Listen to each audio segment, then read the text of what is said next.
Hello, I'm Dwight Norris of fishingatwork.com, and today we're going to be talking about how to get a fishing license.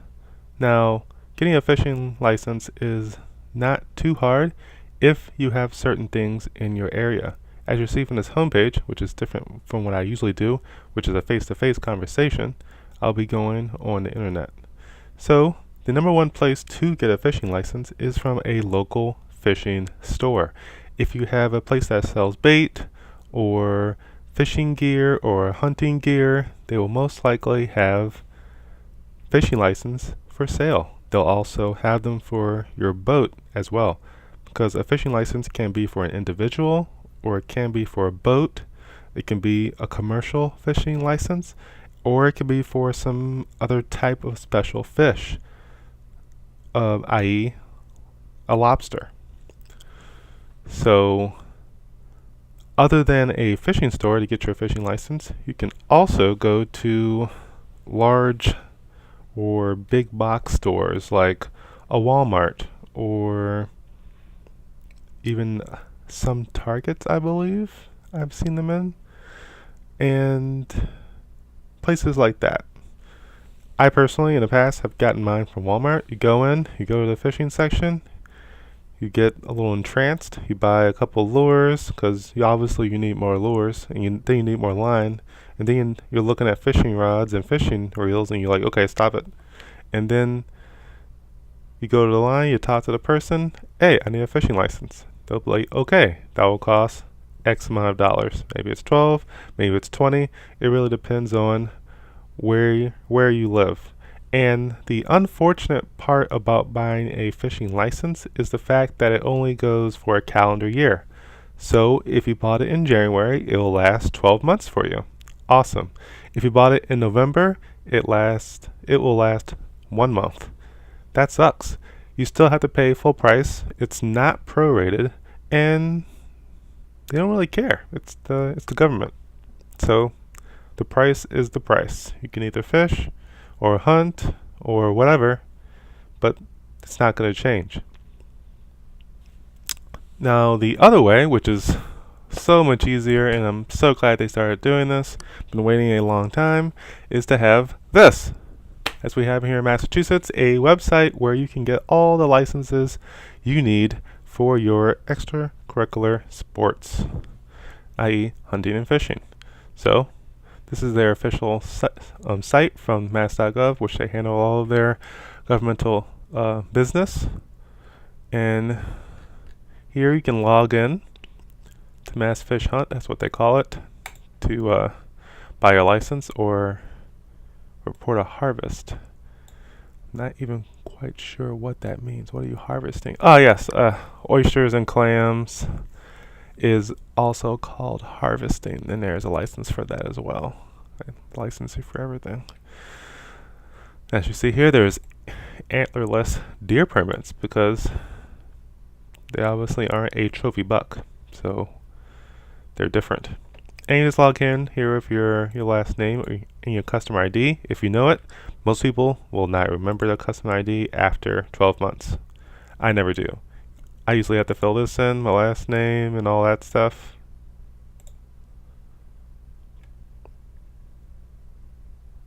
Zip code will show up if you have your quick links on. This will show what zip code you're in.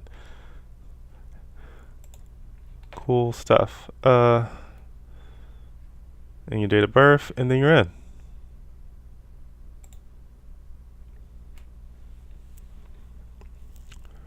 You can also print or reprint your licenses using the same technique.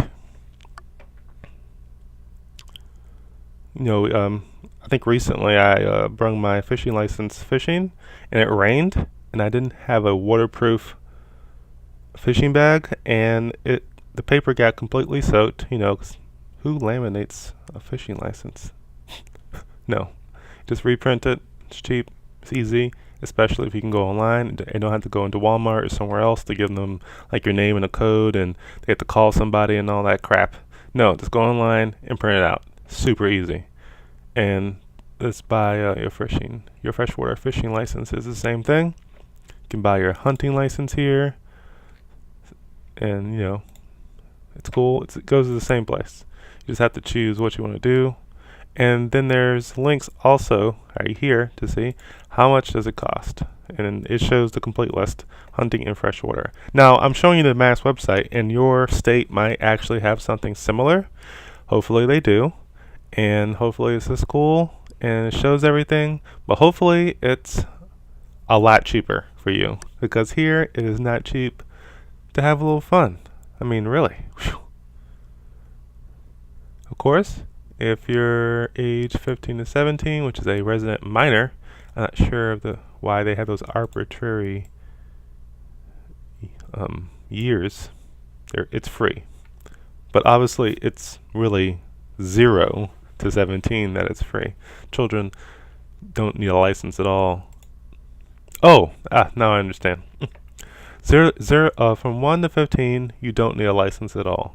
Once you turn 15 and all the way to 17, which is basically the end of your high school years, you need a license just to identify yourself, but it's free. I'm guessing they're tracking you, and once you become 18, they'll know, and they'll know that you know, so that they can give you your $150 ticket for catching that tiny little fish that you got that one day and they snuck up on you. I'm only saying that from experience. I just forgot that day. Why didn't I buy it early? Don't make that error. It could cost you a new fishing combo set, or really a bunch of stuff I could have bought with that money. Here are the resident fishing. I don't know why they call it this, but this is freshwater fishing in Massachusetts. It's called resident fishing. Doesn't make any sense.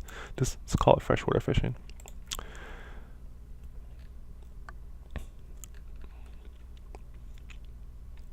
And they also, why can I find it? No, there's another option called saltwater fishing. That's only $10. So if you want to be a individual person who fishes saltwater, here it's cheaper. But if you want to fish in any of the rivers or lakes or streams that flow into the river, it costs $27.50.